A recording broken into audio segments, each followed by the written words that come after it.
Hey everyone, Bob Kendall here. Just want to thank you all for watching my videos.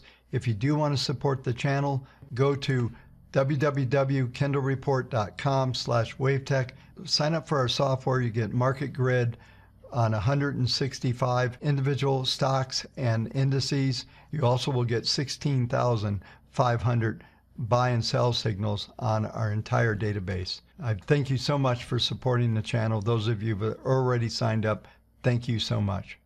Welcome to the Kendall Report, where I share my 41 years of experience to help you manage your portfolios and protect your wealth. Remember to subscribe, like, and share these videos. As we get into tonight's video, it's going to be interesting. We had a live stream yesterday, and there were several things that I talked about that I want to discuss with you again tonight. And this is going to be a significant report that I'm putting out, as we've seen some major movement in our database. But as we look back on yesterday, the S&P was down about 1%, bounced back to close down only 0.5%. NASDAQ was down 0.2 and the Russell down 0.2. So the markets actually came back pretty good. Overnight, we're seeing some of those losses come back into the picture. As we look at Chairman Powell's conference call yesterday, I thought it was very revealing. I finally got a chance to sit down and watch it tonight.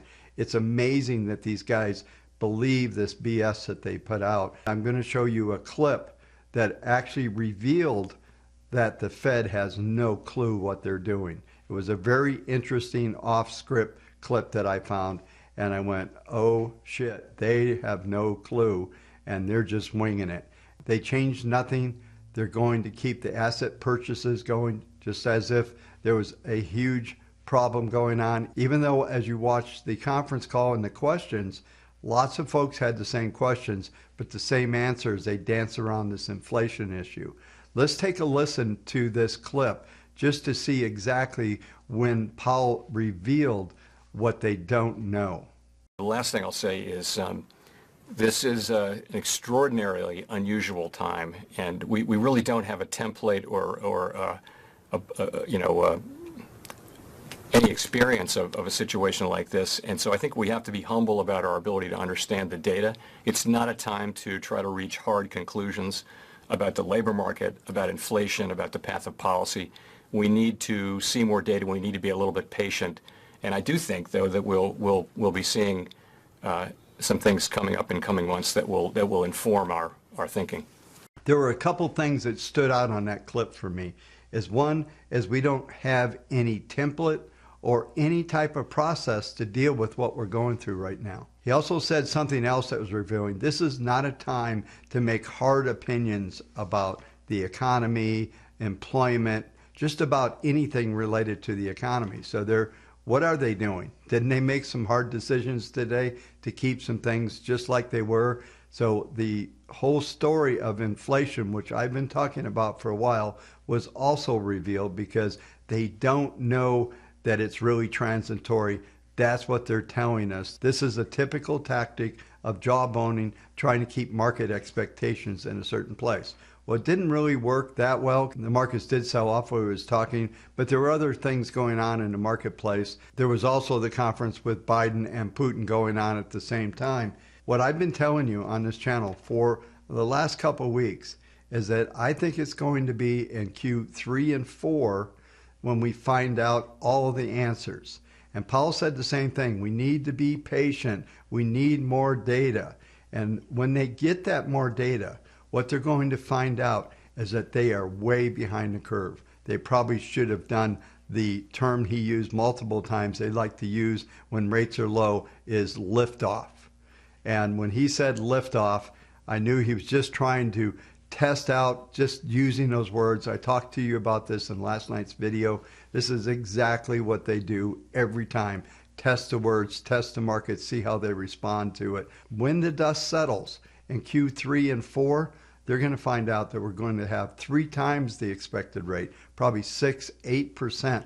This will take us back to the 1973, 1974 levels. A lot of folks blame Jimmy Carter. I've said that before on this channel, but really it was Nixon that started all this stuff. Nixon was the one, along with the Fed chair at the time, Arthur Burns, who I have coined as the worst chairman of the Federal Reserve ever to exist. If you go back and look at his actions, just about everything that happened under his tenure was absolutely disastrous. It was Jimmy Carter who put Paul Volcker in, who was willing to take the steps necessary to absolutely kill the inflation in the steps. And what Paul Volcker did was something that I don't know that anyone else would have had the nerve to do. But during a recessionary period in 1980, he raised rates. In fact, rates went to 16% on the 30-year Treasury. The Fed funds were at 17 with a 3% surcharge, so they were 20%. So we're going to see something absolutely historic at the end of this thing. We are operating in uncharted waters. No one really knows what's going on. What I'm looking at right now is that a lot of these numbers they're telling us is transitory are not transitory. There are going to be material changes going forward in wages, which is probably a good thing, along with many other supplies that are going to stay up. Now, lumber has been plummeting lately. He mentioned lumber in his speech. Lumber has been a focus by everybody because the way it's went up so much, it's coming down very hard, but it will normalize at a much higher level. I think we're very close to that. I did discuss that in the live stream for a bit yesterday. As we look forward to Thursday, we do have continuing claims coming out. Came in at 3.5 million. I'm still looking at a number under 3.2 to get some kind of material change going on there. The initial claims are expected to show 360,000. Just 3 months ago, that number was close to 800,000 per week. So we're come down substantially. So employment continues to move forward. It's going to get interesting because at the end of June, coming September and October, a lot of the unemployment benefits are going to go away. So we'll see what kind of action comes out of that and see if we get more traction. Now, the Fed is telling us that's exactly what's going to happen. We'll see more traction, and it's probably going to happen. It's just a matter of how much. The last thing I'll mention tonight is the database. So I'm going to go through the details here in a minute, but this is a material change. I've been talking about the lack of traction that we've been getting in our short-term database. We saw over 2,700 sell signals for tomorrow's opening. So this is going to be a significant event. So let's go ahead and take a look at the charts, see how they're set up for Thursday.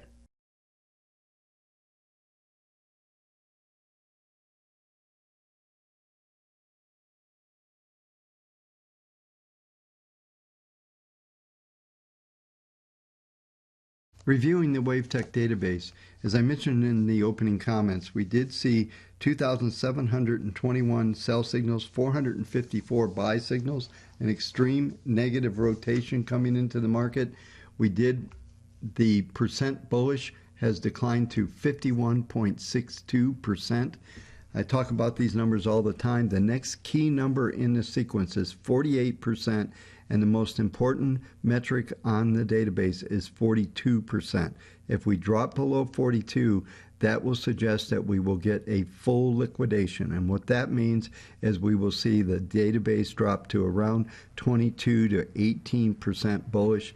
And typically that represents at least a 5 to 8, could be even a 10% decline in the markets if that happens. As I mentioned in the live stream yesterday, as there are some key support numbers under the market, even though the longer term trends are in play, this looks like we're the potential beginning. We still don't have a full out liquidation signal, but I'll be watching these numbers over the next several sessions.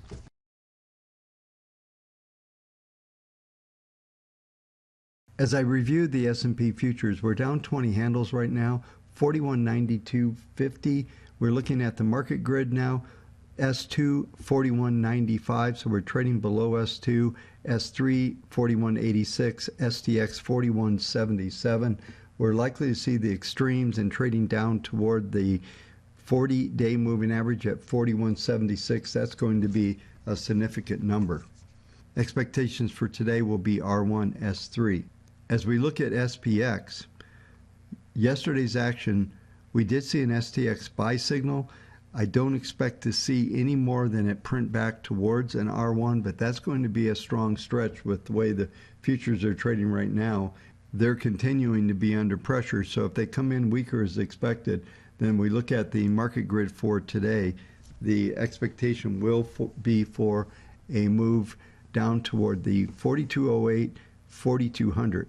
Now this is going to be the critical numbers to watch in this market. A close under 4203 will be significant, suggesting we'll go down to at least a 4187 level. As I look at the weekly chart, this is something I've talked about over the last 2 weeks. We've seen this narrowing of the volatility on the weekly. This is becoming quite dangerous, suggesting that we're likely to decline toward the 21-week moving average, 4051.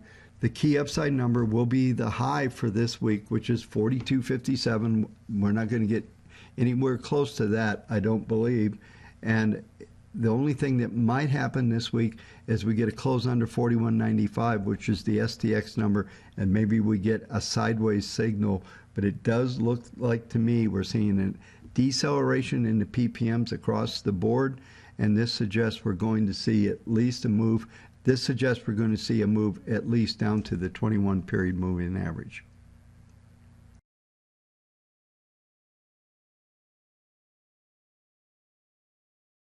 Next market that I'll cover is the NASDAQ.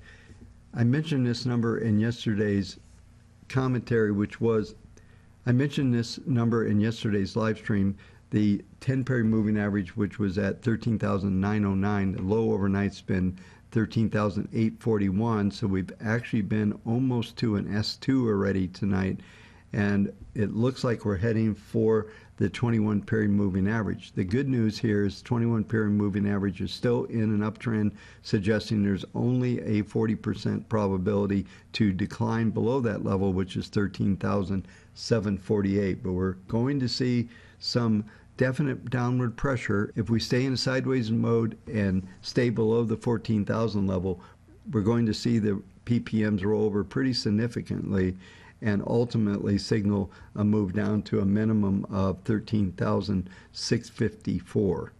Expectations for today are for an R1 S3.